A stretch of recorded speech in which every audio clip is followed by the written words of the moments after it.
দেখো, 1400 কেজি ভরের একটা গাড়ি 20 মিটার প্রশস্ত কোনো বাঁকা রাস্তায় বাঁক নিচ্ছে। বাইরের প্রান্ত ভেতরের প্রান্ত অপেক্ষা 0.75 মিটার উঁচু। বাঁকের ব্যাসার্ধ হচ্ছে 100 মিটার। ঠিক আছে, তো বুঝতেই পারছো আমাদের প্রথমেই প্রশ্ন আসছে যে অভিলাম্বিক প্রতিক্রিয়া নির্ণয় করো। ঠিক আছে, যেহেতু এখানে একটা পাত এই যে এরকম উঁচু আছে, 0.75 উঁচু, তার মানে উচ্চতা এক প্রান্ত থেকে আরেক প্রান্তের উচ্চতার পার্থক্য হচ্ছে 0.75 মিটার। যদি আমি একটু দাগিয়ে নিই, এই যে প্রথমে একটু দাগা নিলাম, এক প্রান্ত থেকে আরেক প্রান্তের উচ্চতার পার্থক্য 0.75 মিটার। ঠিক আছে, আচ্ছা, যেদিকে বাঁক নিচ্ছে সেই প্রান্তকে আমরা বলি ভেতরের প্রান্ত, আর অন্য প্রান্তটাকে বলি আমরা বাইরের প্রান্ত। দেখবা যে যখন রাস্তায় চলাফেরা করবা, দেখবা যেখানে ব্যাংকিং আছে, বাঁক আছে, সেখানে দেখবা যেই দিকে বাঁক নিচ্ছে সেই দিকটা একটু নিচের দিকে ঢালু করা, আর অন্য প্রান্তটা একটু উঁচা। ঠিক আছে, ওইটাই আর কি। তো এইটা গেল।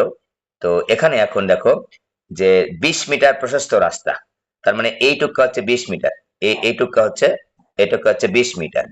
20 মিটার প্রশস্ত রাস্তা, তার মানে এটা কিন্তু রাস্তা, এটা কিন্তু কিছুই না, এটা হচ্ছে কিছুই না, রাস্তা কিন্তু এখন এইটা। হ্যাঁ, অনুভূমিক যদি কল্পনা করতাম আমরা, রাস্তা যদি অনুভূমিক থাকতো তাহলে কিন্তু এরকম থাকতো। এক প্রান্ত যেহেতু উঁচু করে ফেলেছি, রাস্তাটা কিন্তু এরকম আর নাই, এখন রাস্তা হয়ে গেছে এরকম। ঠিক আছে, এটা গেল। তো এটুকের নাম আমরা বলি হচ্ছে এক্স, আর এটার নাম বলি আমরা এইচ। এটার নাম দিয়েছি আমরা এক্স, এটার নাম দিয়েছি আমরা এইচ। বাঁকের ব্যাসার্ধ হচ্ছে 100 মিটার। অভিলাম্বিক প্রতিক্রিয়া নির্ণয় করো। দেখো, এইটাকে আমরা বলছি ব্যাংকিং কোণ, এটাকে আমরা বলছি ব্যাংকিং কোণ। একটু ভালো করে খেয়াল করবা এই প্রবলেমটা, একটু কনফিউশন যেন না হয়। আমি একটু কনফিউশনটা দূর করার জন্য আজকে আবারও একটু এই যে এই বরাবর হচ্ছে অভিলাম্বিক প্রতিক্রিয়া, তলের লম্ব বরাবর। এটা গাড়ি যদি ধরে নিই আমরা, এটা যদি গাড়ি ধরে নিই, এটা হচ্ছে তলের অভিলাম্বিক প্রতিক্রিয়া।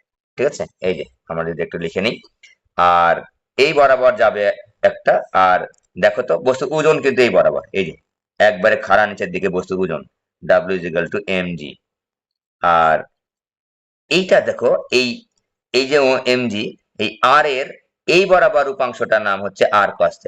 r cos θ, এই যে এটার নাম হচ্ছে r cos θ। আর এটার লম্ব বরাবর যাবে হচ্ছে r sin θ, এটার লম্ব বরাবর যাবে হচ্ছে r sin θ। ঠিক আছে, তো পার্থক্য কোথায় আসলো, একটু পার্থক্যটা একটু খেয়াল করো। আর এর এই বরাবর, তাহলে এটার নাম কি হবে, এটা যদি r cos θ হয়, আর এটা mg, কিন্তু এই বরাবর কি যাবে এটা দেখার দরকার নাই, এই বরাবর যাবে না, এই বরাবর কিছু যাবে না। পার্থক্যটা কোথায় একটু খেয়াল করো। আমরা যখন একটা বস্তু একটা আনত তল দিয়ে আনার চেষ্টা করেছি, খেয়াল করবা, এবার কিন্তু আর ব্যাংকিং কোণ না। এবার যখন আমরা একটা আনত তল দিয়ে একটা বস্তু যখন নামে বা উঠে, তখন কি বলেছিলাম দেখো তো, এটা একটা বস্তু মনে করো। তো এই বস্তুটা আনত তল বরাবর যখন উপরে উঠছে বা নিচে নামছে, এই বরাবর আমরা mg বলেছিলাম।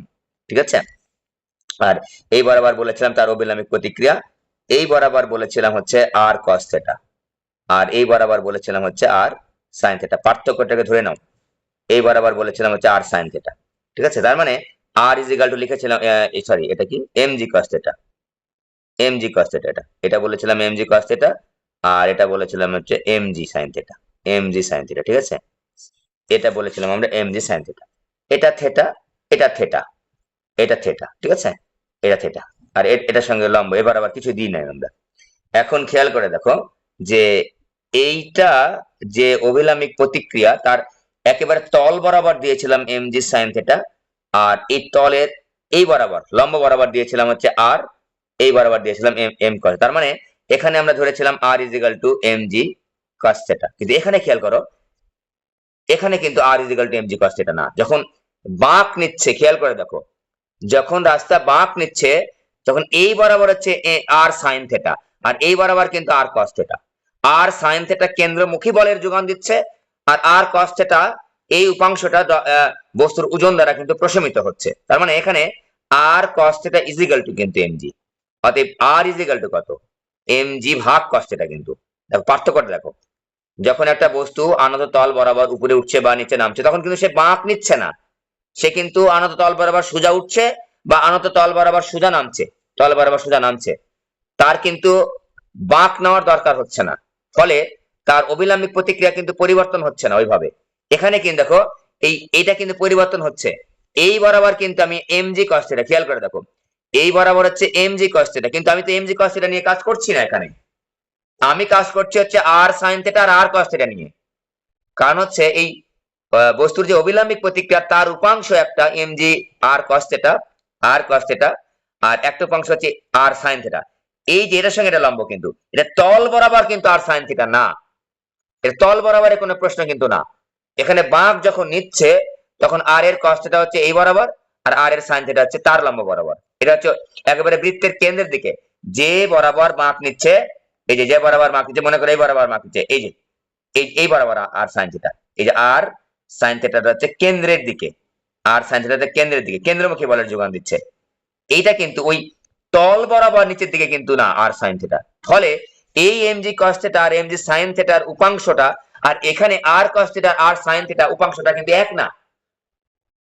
যখন আমরা নিউটনীয় বলবিদ্যায় যখন সাধারণ ক্ষেত্রে পড়েছি, ব্যাংকিং ছাড়া, যে বস্তু যাচ্ছে উঠছে, আনত তলের উপর একটা বস্তু আছে, তখন কিন্তু এটা বাঁকের কোনো প্রশ্ন কিন্তু এখানে ছিল না। তখন আমাদের এই বরাবর বস্তুটা গড়ায় গড়ায় কিন্তু এই বরাবর আসতেছে। এখানে কি তাই? এই বস্তুটা কি গড়ায় গড়ায় এদিকে আসতেছে নাকি নিচের দিকে নামতেছে? না, এটা হচ্ছে বাঁক নেওয়ার ক্ষেত্রে কিন্তু এটা আমি আলোচনা করছি। তার মানে এখানে r cos θ এই বরাবর, r sin θ একেবারে তার লম্ব বরাবর, এইটার লম্ব বরাবর, মানে r এর যে অনুভূমিক উপাংশ আর উল্লম্ব উপাংশ, এই দুইটার মধ্য থেকে একটা উপাংশ হচ্ছে কেন্দ্রমুখী বলের যোগান দিচ্ছে।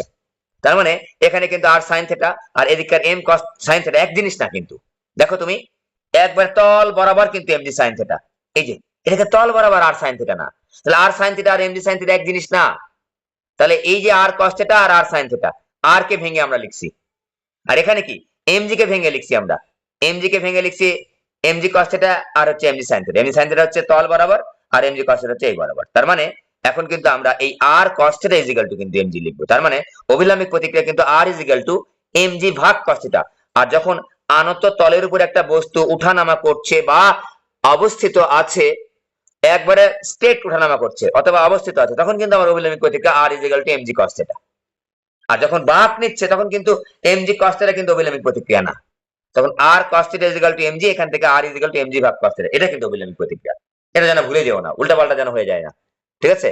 এটা কিন্তু বাঁক নিচ্ছে, এটা কিন্তু এরকম এই তল বরাবর কিন্তু সে ওই সোজাসুজি যাচ্ছে না, কিন্তু তল বরাবর যে ঢালু, এটা কিন্তু ঢালু দেখাচ্ছে এখানে আমি, এখানে কিন্তু ঢালু অবস্থা দেখাচ্ছি, যে এক প্রান্ত অবস্থা ঢালু, আর এটা কিন্তু আনত অবস্থা উপরের দিকে উঠে যাচ্ছে আস্তে আস্তে। এরকম জিনিস, দুইটা জিনিস কিন্তু দুই রকম, যদি আমরা এখানে বুঝাতে পারতেছি না, দেখাতে পারতেছি না, যেহেতু 3 ডাইমেনশনাল জিনিস। এটা হচ্ছে মনে করো তুমি একটা রাস্তায় উপরের দিকে উঠতেছো আস্তে আস্তে, খেয়াল করো, আস্তে আস্তে সমতল রাস্তায় আস্তে আস্তে উপরের দিকে উঠতেছো, এইটা হচ্ছে এইটা, এই যে এটা। আর এটা কিন্তু তা না, এটা সমতল রাস্তায় একদিকে ঢালু, এটা সমতল রাস্তা একদিকে ঢালু, এটা কিন্তু এরকম না, এরকম মনে করো আস্তে আস্তে উপরের দিকে উঠতেছো, আস্তে আস্তে উপরের দিকে উঠতেছো, এটা কিন্তু এই এই এই এই এই কোণ, এটা কিন্তু, এটা কিন্তু অন্য জিনিস। এটা কিন্তু একই সমতল রাস্তা, একটু এদিকে একটু ঢালু করা আছে, বাঁক নেওয়ার কারণে ওই আর এর উপাংশ ভেঙে আমরা দুটো উপাংশ তৈরি করব, যে উপাংশটা হচ্ছে কেন্দ্রমুখী বলের যোগান দেবে। এটা আমি ক্লিয়ার করলাম এই কারণে যে তোমার ওটার সঙ্গে এটা কিন্তু ঘোলায় ফেলবা, যে আর চাইলেই আমরা mg cos θ লিখে ফেলি। নো, এই ক্ষেত্রে mg cos θ যখন বস্তু আনত তল বরাবর উপরে নিচে উঠছে বা আছে, এটা কিন্তু আনত তল না, এইটা আনত তল না, এটা হচ্ছে এক পাশে ঢালু, অর্থাৎ এখানে আমার এক পাশে ঢালু করা আছে, এটা কিন্তু কোনো আনত তল না, এক প্রান্ত অপেক্ষা উঁচা, এইটা। তাহলে রাস্তার ব্যাংকিং এর ক্ষেত্রে কিন্তু r cos θ mg, এখান থেকে আমরা অভিলম্বিক প্রতিক্রিয়াটা বের করবো, ঠিক আছে? তো তোমরা ঘোলায় ফেলবা বলে আমি এই জিনিসটা আবারও রিপিট করলাম, এই জিনিস আর এই জিনিসটা এক না। ওকে, তাহলে আমাদের যখন এরকম ক্ষেত্রে আনত তলে থাকবে বস্তু বা আনত তলে উঠানামা করবে, তখন কিন্তু আমি r mg cos θ লিখতে পারবো। যখন আমার বস্তুটা ব্যাংকিং নিবে তখন কিন্তু r cos θ mg, হ্যাঁ, আর r sin θ আমাদের ওই কেন্দ্রমুখী বল fc। ওকে, তাহলে এখান থেকে আমরা কিন্তু r mg ভাগ cos θ লিখে এখান থেকে আমরা r এর মানটা বের করব, অভিলম্বিক প্রতিক্রিয়া। যদি কোনো বইয়ে এই ব্যাংকিং এর ক্ষেত্রে r mg cos θ লেখা থাকে তাহলে ভুল আছে কোনো বইয়ে বা গাইডে। রাস্তার ঘর্ষণ গুণাঙ্ক 0.2 নিউটন হলে সর্বোচ্চ কত বেগে গাড়িটি বাঁক নিতে পারবে, নিরাপদে বাঁক নিতে পারবে? ঠিক আছে, আমরা এখান থেকে থেটাটা বের করে নিই। থেটা ইজিক্যাল যদি আমি একটু বের করে নিই, এখানে দেখো তো sin θ ইজিক্যাল টু লম্ব ভাগ অতিভুজ sin θ sine theta is equal to লম্ব হচ্ছে এইচ আর অতিভুজ হচ্ছে X, theta is equal to sine inverse H ভাগ X is equal to sine inverse H এর মান দেওয়া আছে 0.75 আর এক্স এর মান দেওয়া আছে 20। তো আমরা এক্স এর মান মানে রাস্তার প্রস্থ দেওয়া আছে 20, 0.75 ভাগ হচ্ছে 20 is equal to shift sine answer is equal to 2.15 degree. তাহলে ব্যাংকিং কোণ দেওয়া আছে 2.15 ডিগ্রি। এখান থেকে আমরা অবিলম্বিক প্রতিক্রিয়া বের করে নিতে পারবো। ওকে, এবার খেয়াল করো আমাদের এইবারে অঙ্কের মধ্যে দেওয়া আছে রাস্তার ঘর্ষণ গুণাঙ্ক 0.2 নিউটন। রাস্তার ঘর্ষণ গুণাঙ্ক 0.2 নিউটন। তাহলে আমাদের কি ঘটনা ঘটবে, নিরাপদে কত বেগে বাঁক নিতে পারবে। রাস্তার ঘর্ষণ গুণাঙ্ক দেওয়া আছে, মিউ কে দেওয়া আছে বা মিউ এস দেওয়া আছে, এফ কে ডিভাইড বাই মনে করো আর। তো F K is equal to mu K R. তো আমরা আগেই বলেছি যদি কোনো রাস্তায় ব্যাংকিং কোণ থাকে এবং পাশাপাশি ঘর্ষণ গুণাঙ্ক দেওয়া থাকে বা ঘর্ষণ বল দেওয়া আছে, বুঝতেই পারছো, সুতরাং এক্ষেত্রে কেন্দ্রমুখী বলের যোগান দিবে দুইটা মিলে আর সাইন থিটা যোগ f K is equal to f c. এখান থেকে আমরা আর সাইন থিটাটা বের করে নিব, is equal to f c বিয়োগ হচ্ছে এফ কে। হ্যাঁ, এফ কে। আর আমরা আর একটা কি লিখলাম, আর একটা লিখলাম হচ্ছে আচ্ছা আর কস থিটা, আর একটা হচ্ছে R cos theta is equal to হচ্ছে এমজি। এটা নাম্বার দেব 1, এটা নাম্বার দেব 2, ভাগ করলে দেখো ট্যান থিটা পাওয়া যাচ্ছে। ট্যান থিটা দিলে কত পাচ্ছি, এফসি বিয়োগ হচ্ছে এফ কে ডিভাইডেড বাই হচ্ছে এমজি। তো এফসি এর মান আমাদের সকলের জানা আছে, এম ভি স্কয়ার ভাগ আর, আর মানে যে বৃত্তাকার পথে ঘুরছে, বিয়োগ এফ কে এর মানটা একটু দেখাই আমরা, মিউ কে। আর এর মান কি লিখবা, আর এর মান আমরা অলরেডি লিখেছি এমজি ভাগ কস থিটা, এমজি ভাগ হচ্ছে কস থিটা ডিভাইড বাই হচ্ছে এমজি। খেয়াল করে দেখো উপরে যদি আমরা একটা এম কমন নেই, উপরে যদি একটা এম কমন নেই, ওই এম আর এই এমটা কেটে যাবে, একবারে কেটে দিচ্ছি। এখানে থাকে কি ভি স্কয়ার ভাগ আর বিয়োগ মিউ কে জি ভাগ কস থিটা ডিভাইড বাই হচ্ছে জি, এটা হচ্ছে ট্যান থিটা। দেখো এটার মধ্যে সবার মান আমার জানা আছে, শুধু ভি এর মানটা আমি বের করব। দেখো আর এর মান জানা, মিউ কে দেওয়া আছে, থিটার মান আমরা বের করে নিয়েছি, জি এর মান জানা, জি এর মান জানা, এই যে থিটার মানও জানা। এখান থেকে আমরা হিসাব নিকাশ করার মাধ্যমে ভি স্কয়ার ভি এর মানটা বের করে নেব। দেখো জি ট্যান থিটা আমি যদি আর আর গুণ করি is equal to V square ভাগ R minus mu K into G divide by cos theta. সবগুলা মান বসায় দিয়ে ভি এর মানটা বের করে নিব আমরা। হ্যাঁ, আমি আর হিসাবটা দেখাচ্ছি না, আশা রাখি বুঝতে পেরেছো। হিসাবটা দেখাচ্ছি না। এখান থেকে জি এর মান জানা, থিটার মান জানা, আর এর মান জানা, মিউ কে এর মান জানা, জি কস এর সবার মান জানা, শুধুমাত্র আমরা ভিটা আমরা বের করতে চাচ্ছি। হ্যাঁ, তাহলে আমরা এখানে আমরা শিখলাম যদি আমার অবিলম্বিক প্রতিক্রিয়া কিভাবে বের করবো ব্যাংকিং এর ক্ষেত্রে, রাস্তায় যখন গাড়ি ব্যাংকিং নিচ্ছে এবং পাশাপাশি যখন একটা বস্তু আনত তল বরাবর উপরে উঠছে বা নিচে নামছে বা স্থির অবস্থায় আছে, তখন আমি অবিলম্বিক প্রতিক্রিয়া কিভাবে বের করবো।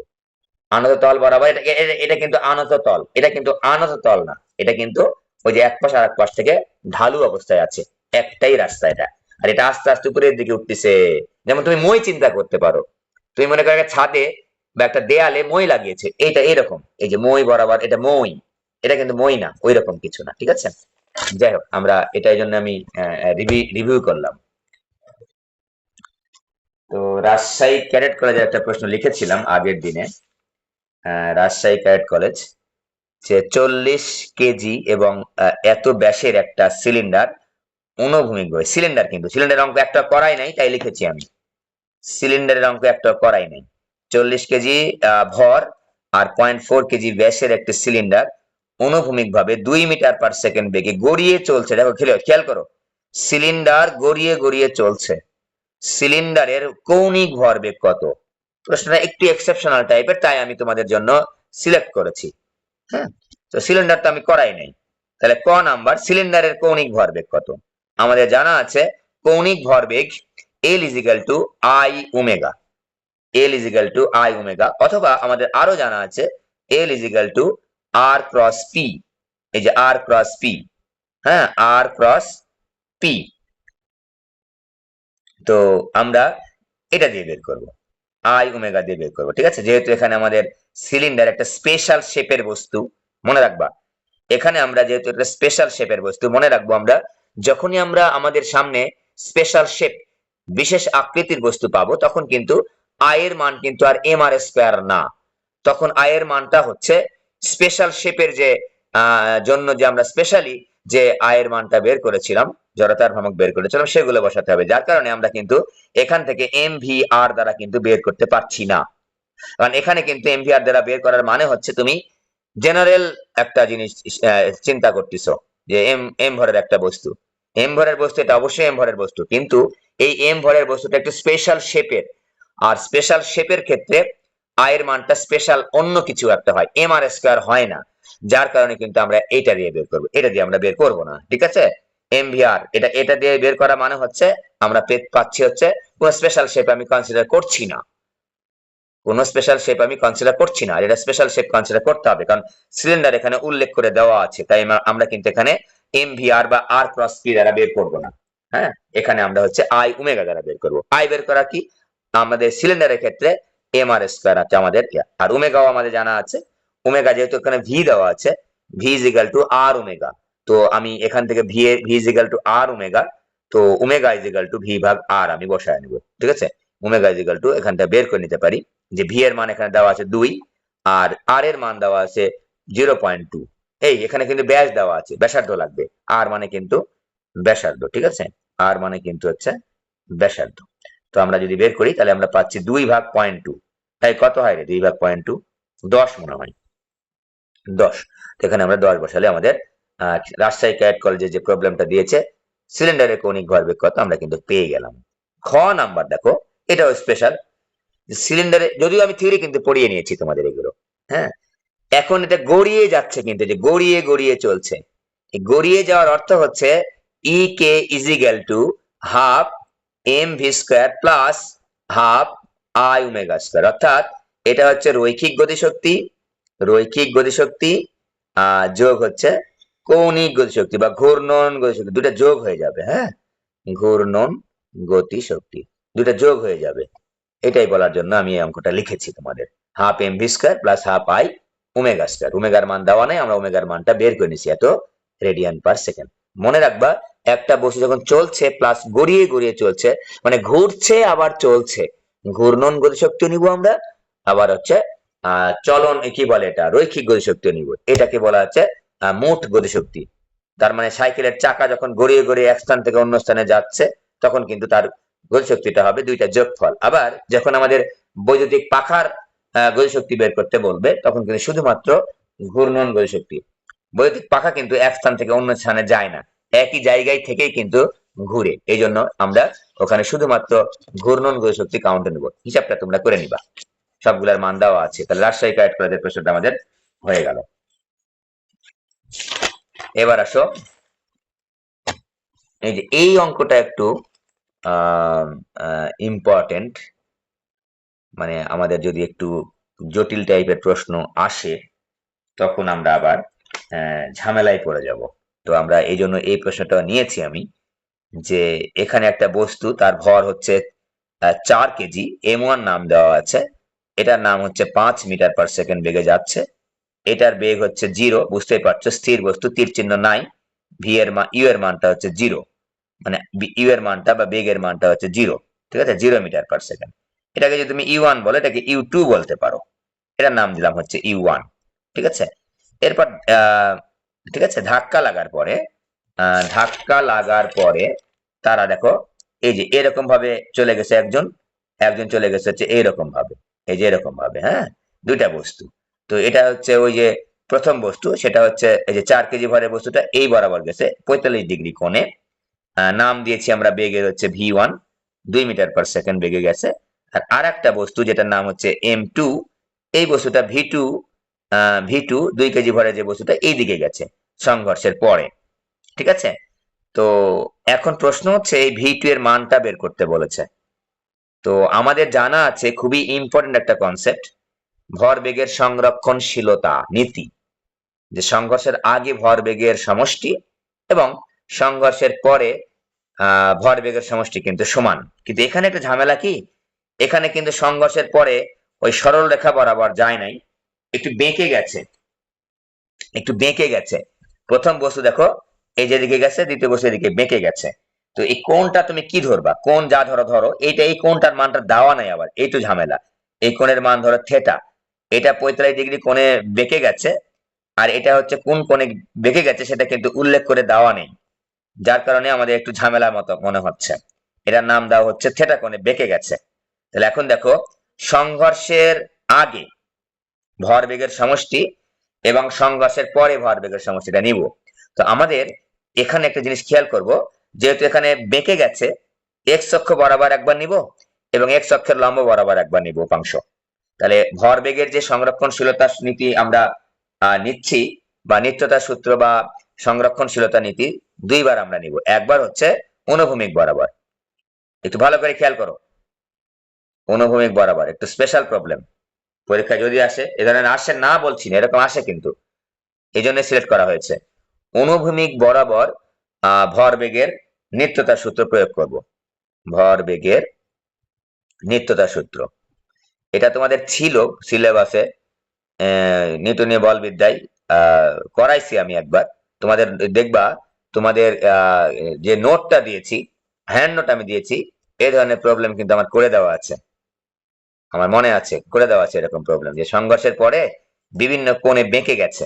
ঠিক আছে, অনুভূমিক বরাবর ভরবেগের নিত্যতার সূত্র অ্যাপ্লাই করছি আমরা। অনুভূমিক বরাবর দেখো, অনুভূমিক দেখো, অনুভূমিক যাচ্ছে, অনুভূমিক যাচ্ছে কিন্তু। তো অনুভূমিক বরাবর এটা বেগ কত? m1u1 লেখো, এই যে প্লাস অনুভূমিক বরাবর m2u2 লিখলাম এইটা। এবার বলো তো দেখি এই পাশে কি হবে, দেখি একজন বলতে পারো কিনা। m1 ভরের বস্তুর জন্য কি হবে, m2 ভরের বস্তুর জন্য অনুভূমিক বরাবর কত হবে? আমাদের জানা আছে যে থেটা কোণে উপাংশ সবসময় cos থেটা দ্বারা গুণ করতে হয়। বলতো এই বরাবর উপাংশ কত হবে m1 ভরের বস্তুর? m1 কি হবে বলো দেখি, আমি x অক্ষ বরাবর উপাংশ নিচ্ছি, m1 cos কত হবে? m1 v1 cos 45 degree. এটা বুঝতে পেরেছো কিনা একটু খেয়াল করো। আমি ভরবেগের সংরক্ষণশীলতা নিতে নিচ্ছি অনুভূমিক বরাবর, ভরবেগের আমি অনুভূমিক বরাবর নিচ্ছি। তাহলে এই বরাবর দেখো তো অনুভূমিক বরাবর উপাংশ কত? m1 v1, m1 তো ভর তো ভরই আছে, ভর তো আর ঝামেলা নাই। m1 v1 ইন্টু এটা কত কোণে যাচ্ছে, যে বরাবর আমি উপাংশ চাচ্ছি তার 45 ডিগ্রি কোণে যাচ্ছে। তো আমরা জানি যে 45 ডিগ্রি কোণে উপাংশ হচ্ছে থেটা কোণে উপাংশ হচ্ছে cos থেটা দ্বারা গুণ করতে হয়। তাহলে m1 v1 কে আমরা cos থেটা দ্বারা গুণ করলাম। এবার plus m2u2, m2v2 sorry, m2v2 এবার কত হবে দেখো তো। এটা যদি 45 ডিগ্রি উপাংশ, এটা থেটা কোণের উপাংশ, মনে হতে পারে যে এইটা 45 ডিগ্রি কোণের উপাংশ, এই কোণটা যদি পজিটিভ হয় এই কোণটা কিন্তু নেগেটিভ হবে। হ্যাঁ, এই কোণটা আসলে নেগেটিভ হবে, কজ অফ মাইনাস থেটা হবে। আমি যদি উপরের কোণটাকে পজিটিভ 45 ডিগ্রি ধরি, আমাদের জানা আছে নিচের কোণটা দেখো, এই যে এটা হচ্ছে অনুভূমিক, ভালো করে খেয়াল করবা, এটা হচ্ছে অনুভূমিক। এই উপরের কোণটাকে যদি আমি পজিটিভ কোণ ধরি, নিচের কোণটাকে অবশ্যই নেগেটিভ কোণ ধরতে হবে। কিন্তু যখন আমি কজ নিচ্ছি, কজ অফ মাইনাস থেটাও যা, কজ থেটাও তাই, তাই এখানে আমরা কিন্তু আর অতিরিক্ত ভাবে মাইনাস লেখার আর প্রয়োজন মনে করলাম না, প্রয়োজন মনে করলাম না। ঠিক আছে, তো এখান থেকে যদি আমি একটা লাইন করে ফেলি, m1 এর মান হচ্ছে 4, u1 এর মান হচ্ছে 5, যোগ হচ্ছে 0, 0 কেন, u2 এর মান 0, যেহেতু আমি পুরাটা 0 লিখে ফেললাম, is equal two m1 v1, m1 v1 দেওয়া আছে দেখো 4 গুণ 2, v1 এর মান 2 গুণ হচ্ছে cos 45 এর মান 1/√2 প্লাস প্লাস m2, m2 এর মান হচ্ছে 2 কেজি, 2 গুণ হচ্ছে v2 এর মান আমাদের জানা নাই, cos থেটার মান আমাদের জানা নাই। এখান থেকে আমি ওই cos থেটাটাকে বাম পাশে রাখছি, শুধুমাত্র cos থেটাটাকে আমরা বাম পাশে রাখছি। তাহলে v2 cos থেটা এটা 20, তাহলে 20 আর একটা লাইন লিখি আমরা, 8, 4 দুগুণ 8, আর এখানে একটা √2 আছে, √2 দ্বারা যদি কেটে দিই তাহলে 4√2 হবে উপরে, এই যে, হ্যাঁ, প্লাস হচ্ছে 2 v2 cos থেটা, তাড়াহুড়া করছি না, v2 cos theta is equal two 20 বিয়োগ হচ্ছে 4√2 ভাগ হচ্ছে 2, 2 দ্বারা ভাগ করে দিলাম, হ্যাঁ, ইজিক্যাল টু 10 মাইনাস 2√2, এটা আমরা পেলাম। এটা মান পাবো আমরা, একবার লিখে ফেলি মানটা, একবারে মানটা লিখে ফেলি, 2 গুণ হচ্ছে √2 বিয়োগ হচ্ছে 10, একবারে মানটাই লিখে ফেলি, 7.17157 এটা। অতএব v2 cos theta is equal to পেয়েছি 7.17157, এক নাম্বার সমীকরণ দিলাম। সিমিলারলি দেখো তো আমি একটা লাইন এখানে লিখে দিচ্ছি, একটা লাইন লিখে তোমাদের ক্যালকুলেশন করতে তোমাদেরকেই বলবো। এবার আমরা cos থিটার মান পেয়েছি। এবার এবার দেখো অনুভূমিক বরাবর ভরবেগের নিত্যতার সূত্র প্রয়োগ করেছিলাম, এবার উল্লম্ব বরাবর ভরবেগের নিত্যতার সূত্র প্রমাণ নিব আমরা। উল্লম্ব বরাবর ভরবেগের নিত্যতার সূত্র নিব। তো উল্লম্ব বরাবর যদি ভরবেগের নিত্যতার সূত্র আমরা অ্যাপ্লাই করি তাহলে কি হবে খেয়াল করে তো দেখি, তাহলে কি হবে। উল্লম্ব বরাবর কিন্তু এবার নিচ্ছি। তো আমি প্রথমে এই পাশে নেই। দেখো তো আমি যদি বলি যে উল্লম্ব বরাবর এই বস্তুর বেগ ভরবেগ কত হয় বলো দেখি একজন, দেখি পারি কিনা। এই উল্লম্ব বরাবর m1 ভরের বস্তুর ভরবেগ কত হবে, পারবো? উল্লম্ব বরাবর একটা বস্তু যখন অনুভূমিক বরাবর যায় উল্লম্ব বরাবর কোনো উপাংশ থাকে? একটা বস্তু যখন এক্স অক্ষ বরাবর যায় ওয়াই অক্ষ বরাবর কোনো উপাংশ থাকে না, কিন্তু একটা বস্তু যখন ওয়াই অক্ষ বরাবর যায় এক্স অক্ষ বরাবর তার কোনো উপাংশ থাকে না, ঠিক আছে? তো আমরা এখানে দেখো বাম পাশে লিখবো 0 + 0 = অর্থাৎ এটার উল্লম্ব বরাবর উপাংশ নাই, 0। 90° কোণে উপাংশ 0, 90° কোণে উপাংশ হচ্ছে 0। দেখো আমি যখন এখানে লিখতে পারতাম m1 e1 cos 0, আমি cos 0 টা লিখি নাই, এ বরাবর উপাংশ যেহেতু cos 0 আমি লিখি নাই, এটাও কিন্তু cos 0। এক্স অক্ষ বরাবর আমি উপাংশ নিচ্ছি অনুভূমিক বরাবর, তাহলে অনুভূমিকের সাথে এই বস্তুটা দেখো 0 কোণ উৎপন্ন করেছে, তাহলে এখানে cos 0 লিখলে তোমার বুঝতে সুবিধা হইতো, cos 0 cos 0, এখানে sin 0 sin 0, তো sin 0 লিখলে কি হয় 0 চলে আসে। সিমিলারলি ইজিক্যাল ডান পাশে একটু দেখো খেয়াল করে, ডান পাশে দেখো তো m1 v1, m1 v1 sin, sin কত 45°, sin 45°। আর এবার দেখো প্লাস m2 v2 sin, এইবার কিন্তু আমি মাইনাস সেটা লিখতে হবে আমাকে, আগের বারে লিখি নাই কোনো সমস্যা হয় নাই, আগের বারে লিখে ফেলি। এই যে মাইনাস থেটা, এটা হচ্ছে উপরের দিকে, এই যে যেহেতু আমি এই বরাবর উপাংশ নিচ্ছি কোনটা কিন্তু নিচের দিকে, নিচের দিকে, এই জন্য অবশ্যই এটা মাইনাস থেটা। তো cos অফ মাইনাস থেটা লিখলে cos থেটাই হয়, তাই না লিখলে চলে, কিন্তু সাইনের ক্ষেত্রে কিন্তু লিখতে হবে, সাইনের ক্ষেত্রে কিন্তু লিখতে হবে, এই জন্য এখানে মাইনাস থেটা দেওয়াটাই উত্তম, তাহলে আমাদের বুঝতে সুবিধা হবে, আমাদের বুঝতে সুবিধা হবে, বুঝতে পেরেছো? তাহলে এই জন্য এই অঙ্কটা কিন্তু নিয়েছি এই কারণে। তো আমরা এখানে 0 = পাচ্ছি m1 u1 m1 v1, m1 v1 মানে 4 গুণ 2 গুণ হচ্ছে 1/√2 মাইনাস সাইন অফ মাইনাস এর মানে মাইনাস m2 v2, m2 এর মান আমাদের 2, m2 2m2 ইনটু এই m2 এর মান জানা আছে, m2 এর 2 কেজি, 2 হচ্ছে v2 ইনটু হচ্ছে sin থিটা। তাহলে আমরা v2 sin থিটার মানটা নিয়ে নিব, v2 sin থিটার মানটা নিয়ে নিচ্ছি। আমি যদি এখানে লিখি v2 sin থিটা = এই যে এটা এই পাশে নিয়ে আসলাম, 2 দ্বারা ভাগ করব, তাহলে কত হচ্ছে দেখো তো 4/√2, 2√2, 2√2 হচ্ছে, 2√2 দেখো খেয়াল করে, এটা 2 নম্বর দিলাম, 2√2 হচ্ছে। এখন খেয়াল করো v cos থিটার মান পেয়েছি এইটা, v sin থিটার মান পেয়েছি এইটা, এখন বের করতে পারবো না, স্কয়ার করে বড় করলেই হয়ে যাবে আমাদের। হ্যাঁ, তাহলে স্কয়ার করে বড় করলে আমি v2 স্কয়ার, আমি স্কয়ার করে বড় করলে কি পাচ্ছি v2 square sin square theta plus v2 square cos square theta = হচ্ছে এই পাশের উপর স্কয়ার করো 2√2 এর উপর স্কয়ার, 2√2 এর উপর স্কয়ার যোগ হচ্ছে 7.17157 এর উপর স্কয়ার।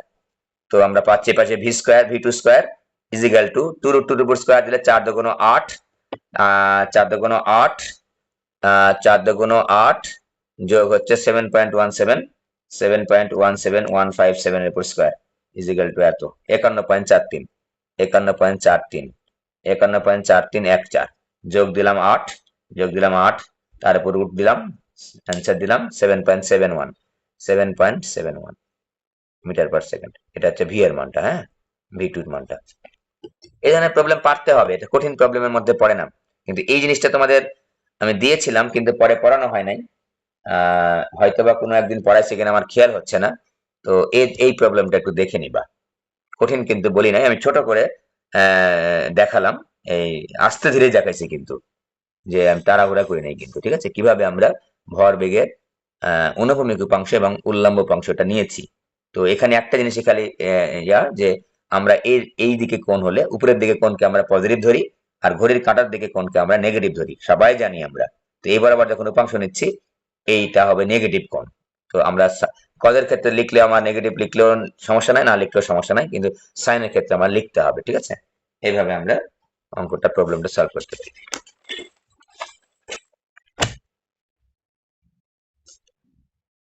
এনডিসির একটা প্রশ্ন আমরা দেখে নিই যে 1000 নিউটনের একটা বস্তু, 1000 নিউটনের একটা বল, একটা ব্লক, এটা মনে করে এটা ব্লক, এটা একটা ব্লক, বুঝতেই পারছো যারা মাটির উপর আছে, ভূপৃষ্ঠের উপর আছে। তো একবার ঠেলা হচ্ছে, একবার টানা হচ্ছে, ঠিক আছে, খেয়াল করে দেখো। 30 ডিগ্রি কোণে অনুভূমিকের সঙ্গে 30 ডিগ্রি কোণে ঠেলছি একবার, একবার 30 ডিগ্রি কোণে টানছি এ বল দ্বারা, একই পরিমাণ বল দ্বারা, ঠিক আছে।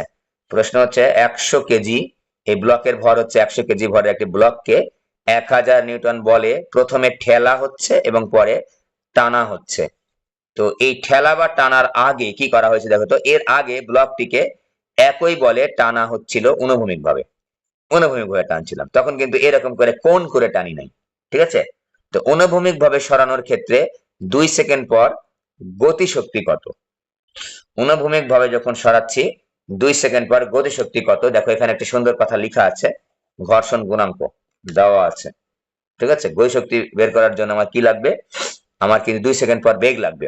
যেহেতু বলেছে 2 সেকেন্ড পর গতিশক্তি বের করতে বলেছে, এ ধরনের প্রশ্ন কিন্তু কঠিন বলা যায় না, এই ধরনের প্রশ্ন কঠিন বলা যায় না। তুমি ইন্টারমিডিয়েট ক্লাসে পড়ো, তুমি হচ্ছে অনেক বড় ক্লাসে পড়ো, বেসিক্যালি এত ছোট ক্লাস কিন্তু না।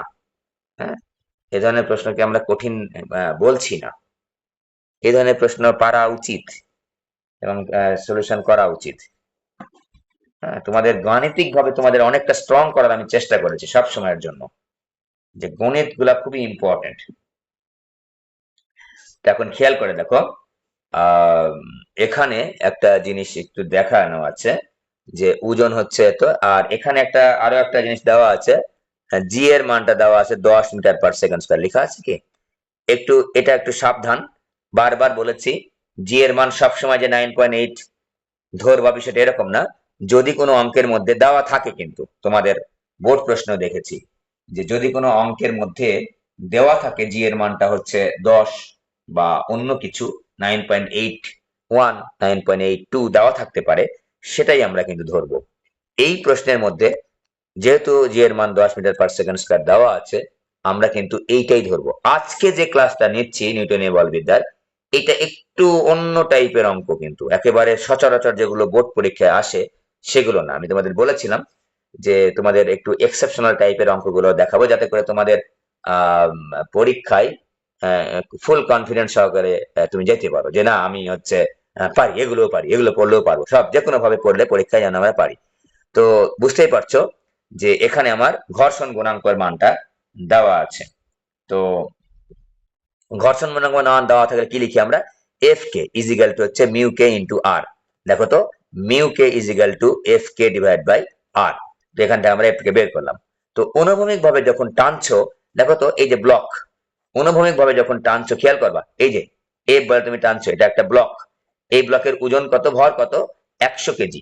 তাহলে অনুভূমিক যখন দেখো তো খেয়াল করে, একবারে খাড়া নিচের দিকে তার কিন্তু অভিলম্বিক প্রতিক্রিয়া উপরের দিকে, খাড়া উপরের দিকে তার অভিলম্বিক প্রতিক্রিয়া, ঠিক আছে। এই বারবার আমি কিন্তু শিখাইছি, এগুলো পড়াইছি এগুলো তোমাদের, এই যে অভিলম্বিক প্রতিক্রিয়া, ওই যে ঘর্ষণ বল যখন পড়াইছিলাম, এটা এক্সট্রা ক্লাস নিয়েছি, কিন্তু একটা পুরা ক্লাস নিয়েছি এটা নিয়ে থিওরিতে, যখন রেগুলার ক্লাস নিয়েছি প্রথমের দিকে নিউটনের বলবে যখন শুরু করেছিলাম। ওকে, এই যে এফ বল টানছি, তাহলে এই যে এফ কে কিন্তু বলটাকে, এফ কে ঘর্ষণ গুণাঙ্ক থেকে আমরা বের করে নেবো। তাহলে মিউকের মান দেওয়া আছে 0.2, গুণ হচ্ছে আর এর মান দেওয়া আছে হচ্ছে আর ইজ ইকুয়াল টু এমজি। বুঝতেই পারছো, আর ইজ ইকুয়াল টু, যেহেতু অনুভূমিক ভাবে টানা হচ্ছে, আর ইজ ইকুয়াল টু এমজি। তাহলে 0.2 গুণ এম এর মান হচ্ছে 1000, 1000 না 100, গুণ হচ্ছে 10, লাস্ট পর্যন্ত কত পেলাম আমরা?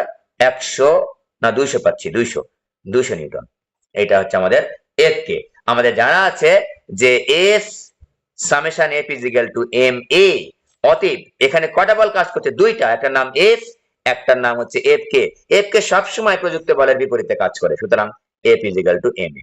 এফ এর মান 1000 বিয়োগ হচ্ছে 200 ইজ ইকুয়াল টু এম এর মান হচ্ছে, বস্তুর ভর কত? 100, গুণ এর মান আমরা বের করব। এখান থেকে এ ইজ ইকুয়াল টু পাবো আমরা হচ্ছে 8 metre per second square, 100 is equal two 800। এখন এখন আমি কিন্তু 2 সেকেন্ড পর বেগ বের করতে পারবো। ভি ইজ ইকুয়াল টু কত? ইউ প্লাস এটি, ইউ এর মান 0 প্লাস এটি, এ মান হচ্ছে 8, আর টি এর মান হচ্ছে 2 সমান সমান 16 মিটার পার সেকেন্ড। দেখো একটা অঙ্কের মধ্যে কতগুলা ভাগ, ঠিক আছে? তো এইবার আমরা কিন্তু ওই 2 সেকেন্ড পর গতিশক্তি বের করতে পারবো, হাফ এম ভি স্কয়ার। এটা কোনোভাবে আমরা কঠিন অঙ্ক বলছি না, এগুলো আমরা করে আসছি, ঠিক আছে? সুতরাং 2 সেকেন্ড পর গতিশক্তি হচ্ছে half M v square, half নিব এম নিব, ভি এর মান আমরা বের করে নিয়েছি। 2 সেকেন্ড পর আমার বেগ লাগবে, আর 2 সেকেন্ড পর বেগ বের করার জন্য আমার ত্বরণ লাগবে, ত্বরণটা আমরা বের করে নিয়েছি। ত্বরণ যেহেতু আমার দুইটা বল কাজ করছে, একটা হচ্ছে এটা, আর ঘর্ষণ বল তো অবশ্যই কাজ করছে যেহেতু ঘর্ষণ গুণাঙ্ক দেওয়া আছে। ওকে, এটা গেল। তারপর দেখো এরপর একটা সহজ, টানা এবং ঠেলার ক্ষেত্রে ত্বরণের তুলনা করো। এটা পারবো আমরা। টানা এবং ঠেলার ক্ষেত্রে ত্বরণের তুলনা করো। যখন আমরা টানছি এবং যখন আমরা ঠেলছি তখন আমাদের ত্বরণ কত? এই পারবো না এটা? টানছি এবং ঠেলছি, ত্বরণ কত? পারবো এটা?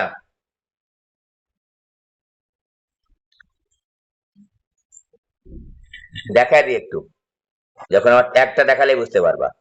দেখো তো, যখন আমরা এইভাবে টানছি, এই যে এফ এফ বলে টানছি, ঠিক আছে? তাহলে এটার উপাংশ এই বরাবর কত? যখন আমরা টানছি এটার উপাংশ এই বরাবর কত? এই বরাবর বলের উপাংশ হচ্ছে এফ কত?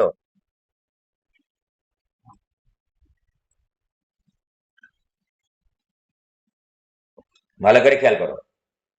ঠেলার ক্ষেত্রে কত, টানার ক্ষেত্রে কত? ঠেলার ক্ষেত্রে এফ কষ্ট, তাই না? এই বরাবর কি কাজ করবে? এই বরাবর হচ্ছে এমজি। তাহলে আমাদের যদি আমরা যখন শিখেছিলাম যে টানার ক্ষেত্রে এই বরাবর যখন বল কাজ করছে, এই বরাবর এই বলের এই বরাবর উপাংশ কত? F cos theta.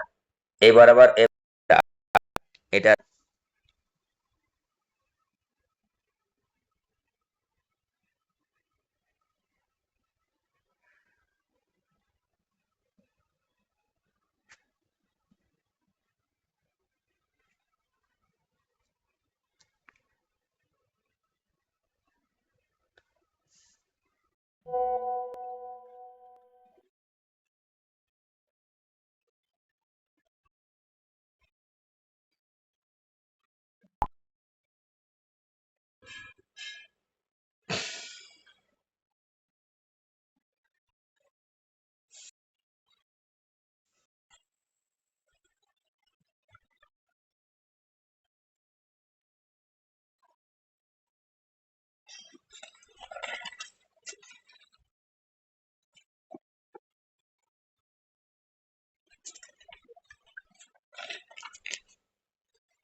নিউটনের বলবিদ্যায় কিছু জটিল প্রবলেম আছে, হ্যাঁ, একটু মানে টেকনিক্যাল প্রবলেম আছে যেগুলো পরীক্ষা আসতে পারে। এই জন্য নিউটনের বলবিদ্যার কিন্তু আমি আরো একটা ক্লাস নিচ্ছি আসলে তোমাদের।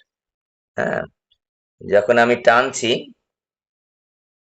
দেখো এই বরাবর এফ কস থিটা আর এই বরাবর হচ্ছে এফ সাইন থিটা কাজ করবে। দেখো খেয়াল করে যে এই বরাবর আমি যদি এখানে দেখাই, এই বরাবর এফ সাইন থিটা কাজ করবে, ঠিক আছে? এই বরাবর এটা এটা থিটা কোণে টানছে 30 ডিগ্রি, না? 30 ডিগ্রিকে মনে মনে থিটা ধরলাম, ঠিক আছে? 30 ডিগ্রিকে আমরা মনে মনে থিটা ধরলাম। তাহলে দেখো তো, যখন আমরা এটাকে টানার ক্ষেত্রে তো করে দিই, এটা টানার ক্ষেত্রে এই বরাবর এফ কস থিটা একেবারে সহজ না, একটু বুদ্ধি খাটিয়ে ধীরে সুস্থে করতে হবে, ঠিক আছে? এই বরাবর এফ সাইন, এই বরাবর কত? এমজি, ঠিক আছে? এই বরাবর হচ্ছে এমজি। এটা ব্লকের ওজন ভর আছে এমজি। তো এই বরাবর এমজি, এই বরাবর এফ সাইন থিটা, তাহলে আপাত ওজন কত বলো দেখি? আপাত ওজন বা তলের প্রতিক্রিয়া কত? তলের প্রতিক্রিয়া বল, প্রতিক্রিয়া বল, প্রতিক্রিয়া বল আর ইজিক্যাল, এখন কমে যাবে না বেড়ে যাবে? দেখো তো, এখন বেড়ে যাবে না কমে যাবে?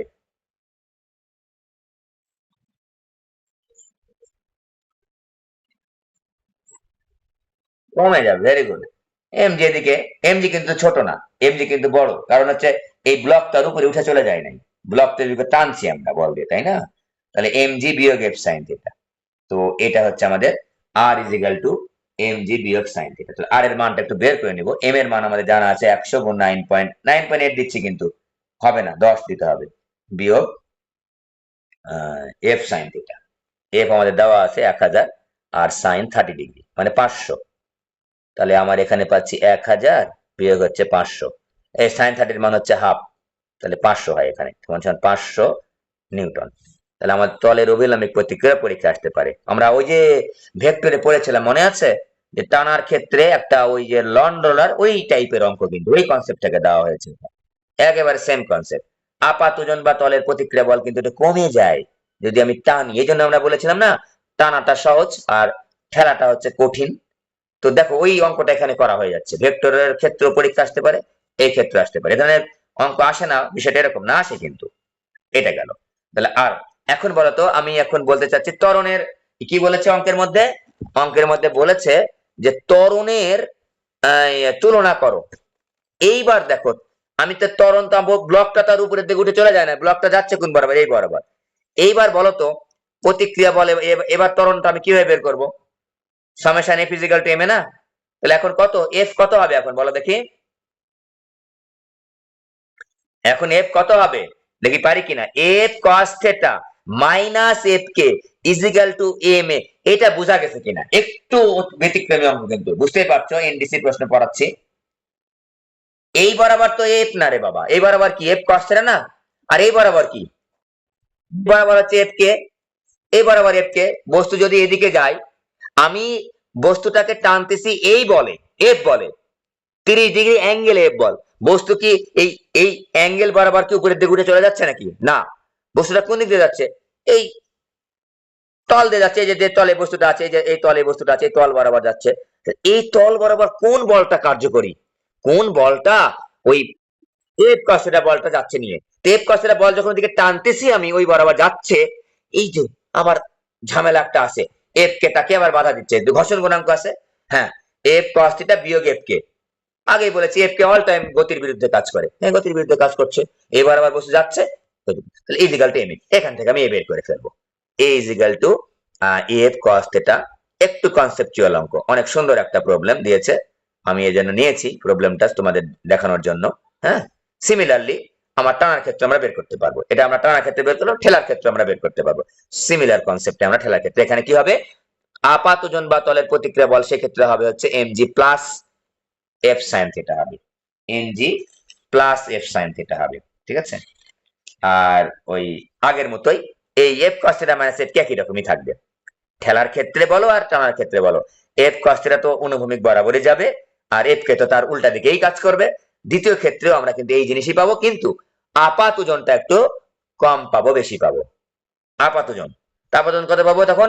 M G plus sine theta পাবো, এফ সাইন থিটা। তো আপাত ওজন আমার লাগবে, কিন্তু আর না বের করলে তো হবে না, কারণ এফ কে ইজিক্যাল টু কত, মিউ কে দেওয়া আছে আমাদের, mu K is equal to F কে ভাগ আর। এই এখন কিন্তু এই এফ কে নিয়ে যেন কাজ করো না, এই এফ কে সঙ্গে এটা মিলবে না কিন্তু। এই এফ কে তে যখন অনুভূমিক বরাবর তুমি টানতেছিলা বস্তু, কিন্তু এই এফ কে কিন্তু পরে আবার বের করে নিবো আলাদা করে, F K is equal two mu K is equal to F কে ভাগ আর বের করে নিবো, আর ইন্টু মিউ, আর ইন্টু মিউ কে বের করে নিবো। বের করে মনে করাই আছে। ঘর্ষণ বল কত নিউটন বের করছি আমরা?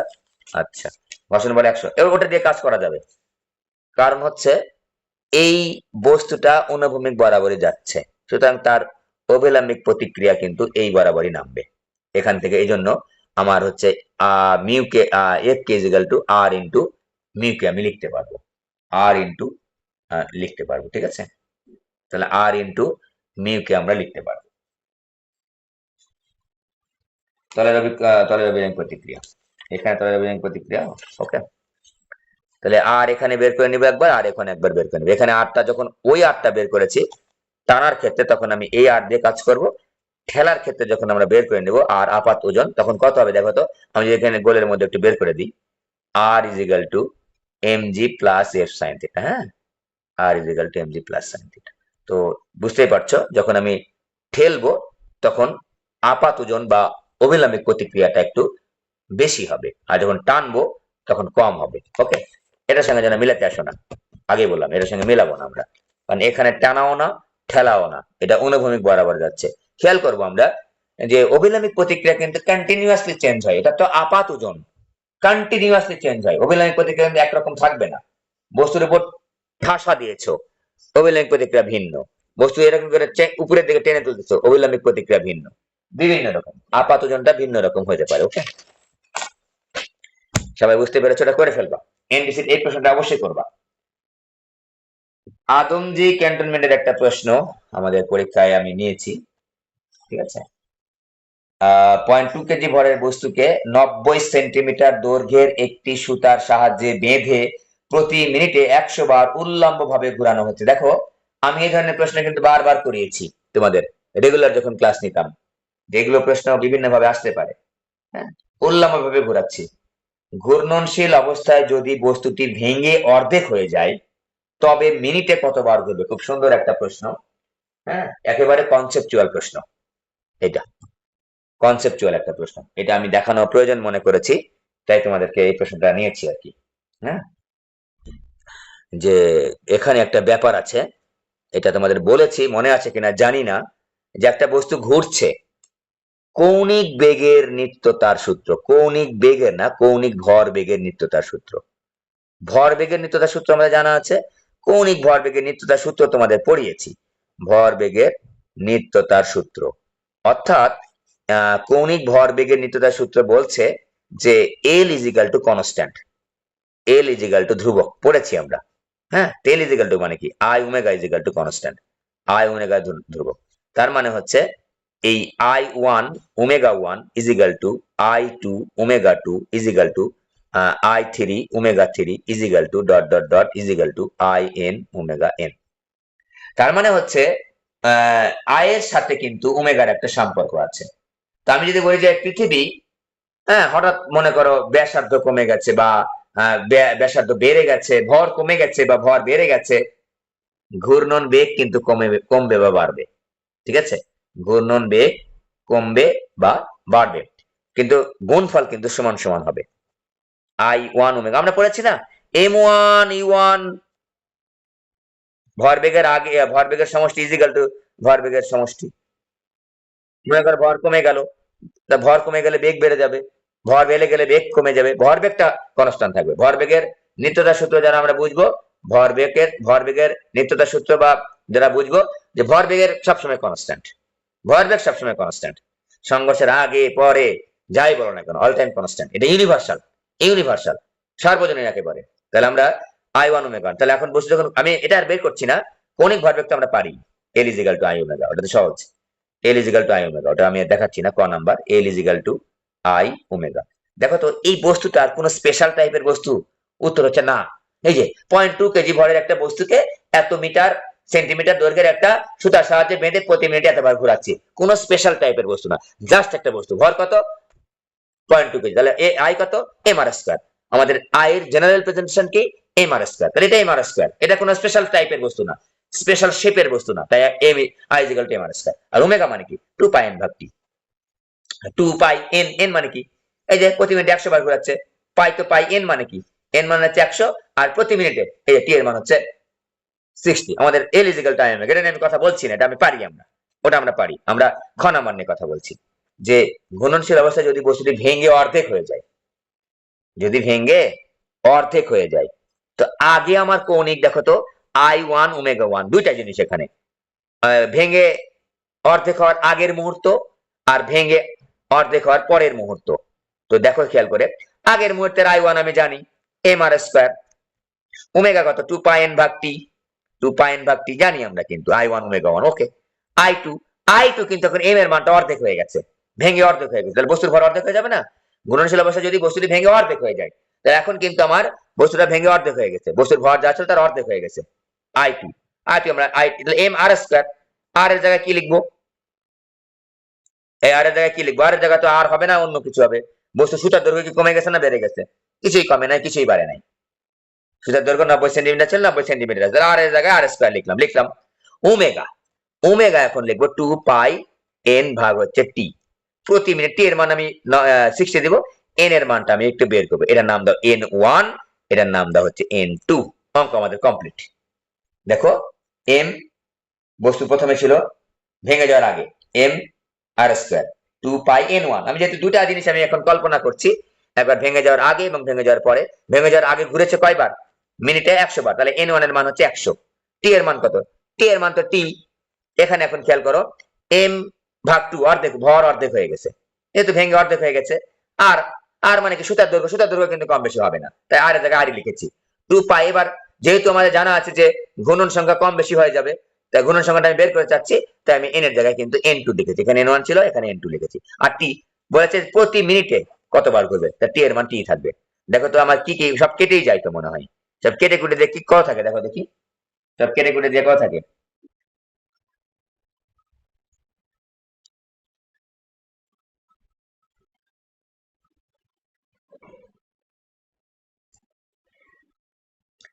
আগে ঘুরেছিল কতবার? আগে 100 বার ঘুরেছিল, তাই না? আগে ঘুরেছিল কতবার? ও আচ্ছা, এখন তো বুঝতে পারছো, এখানে 2 আছে, এখানে হচ্ছে n1 আছে, তাহলে এখানে থাকে n1 ইজিক্যাল টু n2 ভাগ 2, সব কিন্তু কেটে কুটে যায়। এই আমরা মানগুলো বসাবো, আমি সংক্ষেপে করাচ্ছি তোমাদের। n2 ইজিক্যাল 2 গুণ 100 সমান সমান 200 বার। আগে ঘুরেছে কত? 100 বার। এখন ঘুরেছে কত? 200 বার। উত্তর আমাদের কমপ্লিট। প্রশ্নটা এখানে অন্যভাবে চেয়েছিল যে 150 বারের চাইতে বেশি ঘুরবে নাকি কম ঘুরবে। আমি একটু ঘুরে লিখছি, বলেছে যে ঘূর্ণনশীল অবস্থায় যদি বস্তুটি ভেঙে অর্ধেক হয়ে যায়, তাহলে বস্তুটি 150 বারের বেশি ঘুরবে নাকি কম ঘুরবে, এরকম প্রশ্ন ছিল। তো আমরা ওইভাবে না লিখে, ভালো লাগে না প্রশ্নটা আমার, তাই আমি এখানে ঘুরিয়ে লিখেছি একটু। তবে মিনিটে কতবার ঘুরবে এটা লিখেছি। তো এই কনসেপ্টটা কিন্তু খুবই গুরুত্বপূর্ণ। ভর্তি পরীক্ষায় এই ধরনের কনসেপ্টের প্রশ্ন আসে কিরকম, যে হঠাৎ পৃথিবী অর্ধেক ব্যাসার্ধ কমে গেল, অর্ধেক হয়ে গেল, হঠাৎ পৃথিবীর ভর অর্ধেক হয়ে গেল। এই হঠাৎ যে বস্তুটা ঘুরছে, কনসেপ্টটা ক্লিয়ার দেখো, যে বস্তুটা ঘুরছে সেখানে আমরা কৌণিক ভরবেগের নিত্যতার সূত্র ব্যবহার করব, অর্থাৎ I1 omega 1 is equal two I2 omega 2। এটা তো ঘুরছে, পৃথিবী তো ঘুরছে, হঠাৎ অর্ধেক হয়ে গেল, হঠাৎ এটা হয়ে গেল, হঠাৎ সেটা হয়ে গেল, ব্যাসার্ধ কমে গেল, ভর কমে গেল, বেড়ে গেল, কমে গেল, যা চাই না কেন, যেহেতু পৃথিবী ঘুরছে আমরা কৌণিক ভরবেগের নিত্যতার সূত্র কিন্তু ব্যবহার করব। আমরা কিন্তু রৈখিক ভরবেগের সূত্রটা কিন্তু ব্যবহার করতে পারবো না এই ক্ষেত্রে। হ্যাঁ, এই ক্ষেত্রে আমরা কৌণিক, যে সকল বস্তু ঘুরছে সে সকল বস্তুর ক্ষেত্রে এটা কমে গেলে ওটা কি হবে, এটা বেড়ে গেলে ওইটা কি হবে, আমরা কি করব, আমরা কৌণিক ভরবেগের নিত্যতার সূত্রটা ব্যবহার করব। ঠিক আছে, ওকে। আজকের ক্লাস এই এটা দিয়ে তো অনেক কিছু আমরা একটা নতুন নতুন জিনিস একটু শিখলাম, আমরা একটু শিখেছি অলরেডি, ভুলে গেছিলাম হয়তোবা, এগুলো একটু সুন্দর করে মনে করে দেওয়ার চেষ্টা করলাম। একটু এক্সেপশনাল টাইপের কিছু প্রবলেম আমরা নিয়েছিলাম বিভিন্ন কলেজের, এবং যে অঙ্ক এখানে কনফিউশন তোমাদের দূর করানোর চেষ্টা করেছি, যে কিভাবে আমরা হচ্ছে আর কস থিটা আর সাইন থিটা এগুলো ওই অভিলম্বিক প্রতিক্রিয়াটা বের করব, ভুল যেন না হয়। ঠিক আছে, তো আজকে আর করাচ্ছি না, এটুকুই থাক। নেক্সট দিনে আমরা নতুন করেই তাপগতিবিদ্যা শুরু করব। ঠিক আছে, একটা ক্লাসেই কভার হয়ে যাবে আশা রাখছি, যদি না হয় হয়তো বা 1.5টা ক্লাস লাগতে পারে। হ্যাঁ, একটা ক্লাসে কভার হয়ে যাবে। তাপগতিবিদ্যা আমরা সুন্দর করে শিখেছি, এবং এখানে যে টপিক গুলো আমরা পড়েছি, আমার মনে হয় আমি তাপগতিবিদ্যা 3বার তোমাদের রিভিশন করিয়েছি বিভিন্ন পরীক্ষার সময় সময়, 2-3বার তো হবেই। হ্যাঁ, তো এখন ওই রিভিশনটা আমরা এক ক্লাসে কমপ্লিট করে ফেলবো আশা রাখছি। আমি চাচ্ছি যে এক ক্লাসের মধ্যে রিভিশন কমপ্লিট করে যদি প্রয়োজন হয় আমরা হচ্ছে বিভিন্ন বোর্ডের প্রশ্ন এবং বিভিন্ন কলেজ স্কুলের প্রশ্নগুলা আমরা হচ্ছে দরকার হলে 2টা ক্লাস নিব, বিভিন্ন টাইপের গুলা রিভিশন আমি একটাই সুন্দর করে করে দেওয়ার চেষ্টা করব। যেহেতু আমি 1 ঘন্টা সময় বেশি পাচ্ছি, 1 ঘন্টা বা 1 ঘন্টা 10 মিনিট হয়ে যাবে আশা রাখছি। নিউটনের বলবিদ্যা একটা ক্লাসে আমরা রিভিশন করে ফেলেছি, ওটাও আমরা করে ফেলবো, যেহেতু আগে আমাদের 2-3বার রিভিশন করা আছে, এগুলো আমাদের সময় লাগবে না। হয়তোবা স্থির তরিতে একটা 2টা রিভিশন লাগতে পারে, আর অন্যগুলো আমাদের একটার বেশি রিভিশন লাগবে না। ঠিক আছে, ওকে, আজকে এই পর্যন্তই থাক।